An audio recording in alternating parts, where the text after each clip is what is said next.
লোকসভা কেন্দ্রিক বৈঠক আছে, সেই বৈঠকে অনেকে দীর্ঘায়িত করব না। প্রথমে আমি স্বপনদা এবং তাপসদা সহ এই সেলের প্রত্যেককে ধন্যবাদ দেব, যেই অল্প সময়ের মধ্যে আপনারা এত সুন্দর, এত সংখ্যায় একটি ভালো সম্মেলন করবার উদ্যোগ নিয়েছেন এবং তা সার্থক করেছেন। দেখুন, লোকসভা নির্বাচন আসছে এবং আমরা বিশ্বাস রাখি গতবার অল্পের জন্য মথুরাপুর আমরা ফসকে গিয়েছি, কিন্তু এবার মথুরাপুর লোকসভা ভারতীয় জনতা পার্টির যে বিজয়ী এমপি লিস্টের মধ্যে একটি হবে, অন্যতম হবে, এতে কোনো সন্দেহ নেই। দেখুন, ট্রেড ইউনিয়ন রিলেশনশিপ সেল যেটা আছে, সেই সেল পশ্চিমবাংলায় অত্যন্ত গুরুত্বপূর্ণ। যেটা অনিত্রদা খানিকক্ষণ আগে আপনাদের বলেছিলেন, আমি যখন সভাপতি ছিলাম তখন এই মজদুর সেল শুরু করি। ভারতীয় জনতা মজদুর মোর্চা পরে নানাভাবে সেই সেল আরো ব্যাপ্তি এবং শাখা প্রশাখা বিস্তার লাভ করে। নানা সময় নানা মত এসছে যে এখানে দরকার নেই ট্রেড সেলের, কিন্তু ঘুরে ফিরে পার্টি শেষ পর্যন্ত এই ট্রেডের রাস্তাতেই হাঁটতে বাধ্য হয়েছে। তার কারণ অন্য রাজ্যের গুরুত্ব কম, যেহেতু পশ্চিম বাংলায় বামদের অধীনে এতদিন ছিল, সেই কারণে এখানে ট্রেড ইউনিয়নের গুরুত্ব অপরিসীম। অন্য রাজ্যে অত গুরুত্ব নেই, অন্য কোন রাজ্য। তখন সারা ভারতবর্ষের সমস্ত নেতা আমাকে তখন বলছে, क्या जरूरत है, इतना सारे स्टेट में हम सरकार चला रहा है, यहीं पर तो कोई ट्रेड यूनियन का जरूरत नहीं हुआ। তো আমি তাদের বোঝাতে সক্ষম হয়েছিলাম যে বাংলা এবং অন্য রাজ্য সম্পূর্ণ আলাদা। এখানে কমিউনিস্ট শাসন থাকাকালীন, কমিউনিস্টদের বিস্তার থাকাকালীন এখানে এমন কিছু রোগ সমাজের মধ্যে ঢুকে গেছে, যেই রোগের ওষুধ আবিষ্কার তো পরে হবে, সেই রোগের সাথে চলতে হবে আর সেই রোগকে ভবিষ্যতে সারানোর ব্যবস্থা করতে হবে। কি চলে পশ্চিম বাংলায়? Trade union. আমরা বলি ট্রেড ইউনিয়নে কংগ্রেসীরা কি শেখায়? রঘুপতি রাগম রাজা রাম, পুরা মাইনা আধা দাম। পুরো মাইনা নেবে, অর্ধেক কাজ করবে। কমিউনিস্ট এলো, কি শুরু করলো?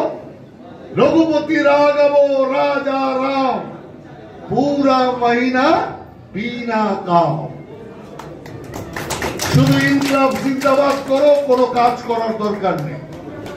কমিউনিস্টরা তো বলছে কাজ করলে পুঁজিপতির আয় বাড়ে, কাজ করলে পুঁজিপতির লাভ হয়, অতএব কাজ করো না, পুঁজিবাদকে সমর্থন করো না। আর আমরা কি বলি? রঘুপতি রাঘব রাজা রাম, পুরা মহিনা পুরা কাম। অর্থাৎ পুরো কাজ করব, পুরো মাইনা নেব। ওদের লক্ষ্যে কি হলো? বাংলা শিল্প শূন্য হলো, বাংলা ভিখিরি হলো। এখান থেকে করোনা দেখিয়ে দিল যে কত পরিযায়ী শ্রমিক বাংলা ছেড়ে সারা দেশ জুড়ে ঘুরে বেড়াচ্ছে। তারা হেনস্থা হচ্ছে, ঠকছে, প্রতারিত হচ্ছে, মারা যাচ্ছে। লোকে আগে ভাবতো কত আর হবে, 50,000, 1 লাখ, 2 লাখ, 5 লাখ। করোনার চোখে আঙুল দিয়ে দেখিয়ে দিল 50 লক্ষ পরিযায়ী শ্রমিক শুধু এখানে এসছে। আরো ৫-৭ লক্ষ পরিযায়ী শ্রমিক যারা বাংলায় আসেনি, মমতার ওই করোনা এক্সপ্রেস বলার পরে অপমানিত লজ্জিত হয়ে তারা বাংলায় ফিরে আসে। এক সময় এমন ছিল সারা দেশ বলতো খাদ্য চাই, চলে যাও বাংলায়, বাংলা মার ভান্ডার কখনো শূন্য হয় না, পেট ভরে বাংলা মা খেতে দেবে, কেউ সেখানে অনাহারে থাকে না। তারপরে লোকেরা বলতো শিক্ষা চাই, চলে যাও বাংলায়, শিল্প বাংলায়, পরিকাঠামো বাংলায়। আর আজ সেই বাংলায় কি হলো?